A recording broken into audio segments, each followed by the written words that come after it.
d'abord, je rends grâce à Dieu. C'est lui qui a notre destin. Et comme le message de Dieu à mon endroit, à l'endroit de mon église, qui m'a élevé, qui m'a éduqué et qui m'a utilisé. Et suite à ce ministère que le Seigneur m'a béni au sein de mon église, c'est cela qui fait qu'au niveau de l'Afrique, le Seigneur m'a donné un nom à travers toutes les institutions et associations protestantes. Et donc, c'est dans cet esprit, comment comprendre que 80% des délégués sont des anglophones et 20% sont des francophones. Comment comprendre que ces délégués puissent me lire, moi, francophone. Moi qui n'ai pas un docteur, qui n'ai pas un évêque, un bishop, un quoi, mais un pasteur pur et simple que le FLC a utilisé à l'appel de Dieu. Et donc, c'est ça que j'ai compris, c'est un défi, un réel défi, mais ma force, ma joie, ma surprise, c'est que celui qui m'a appelé comme pasteur dans mon église et qui m'a utilisé comme serviteur, c'est celui-là qui tiendra la reine de ma position actuelle pour continuer à servir sur le plan africain cette structure qui fait la promotion de la paix, la coexistence pacifique et la cohabitation pacifique avec les communautés de foi qui sont les musulmans, les chrétiens et d'autres confessions pour promouvoir la paix, puisque le Seigneur dit autant que cela dépend de vous, soyez en paix avec tout le monde. Et notre Seigneur Jésus-Christ est le prince de la paix. Le Seigneur que nous adorons, c'est le prince de la paix. Et donc, force de cet esprit-là, j'ai la foi et la conviction que cette œuvre, cette mission, ce mandat sera un succès au nom du Christ que nous servons, celui qui m'a appelé. Et donc c'est ça ma joie que je partage avec vous mes enfants, avec mon église, avec le président de l'église et toute son équipe, avec toute la couche générale de mon église et des conseils des églises protestantes du Cameroun que j'ai servi par la grâce de Dieu 12 ans déjà passés.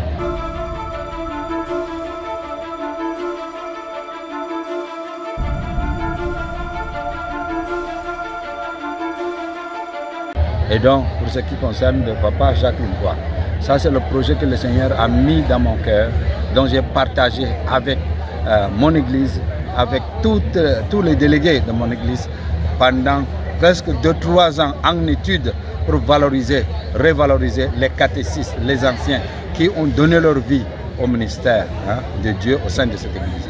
Et ces catéchistes-là, ces anciens-là, ces évangélistes-là ont prouvé, comme à Yaoundé ici, papa Jacques, c'est lui le fondateur, avec les anciens qui sont partis déjà auprès du Seigneur.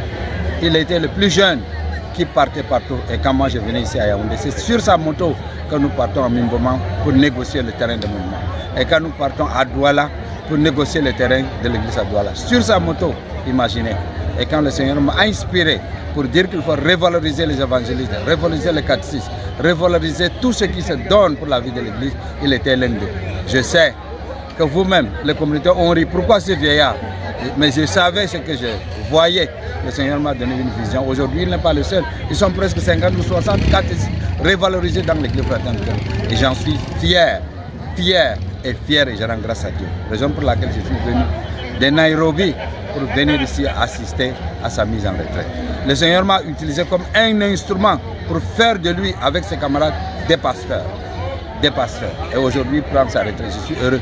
Ceux qui ont ri de moi, ceux qui ont ri de lui, ceux qui l'ont insulté, c'est vous qui dansez aujourd'hui pour l'apprécier, pour le remercier. Vous nous avez éduqués, vous nous avez enseigné, vous nous avez.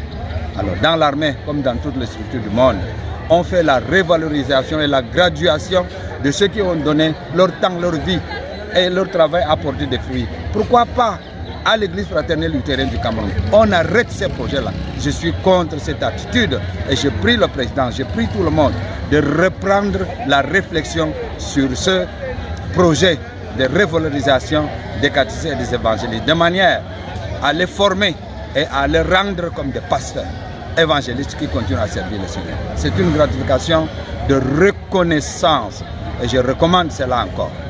Je parle en ce qui me concerne, ça m'engage, mais j'ai vu que c'est la vérité que vous venez de célébrer. Et je lance encore un appel à l'intention de l'exécutif de l'Église de réfléchir sur cela, pour ne pas éteindre la flamme de ce que Dieu a choisi déjà, pour être plus utile pour l'Église fraternelle luthérienne du Cameroun. Je vous remercie.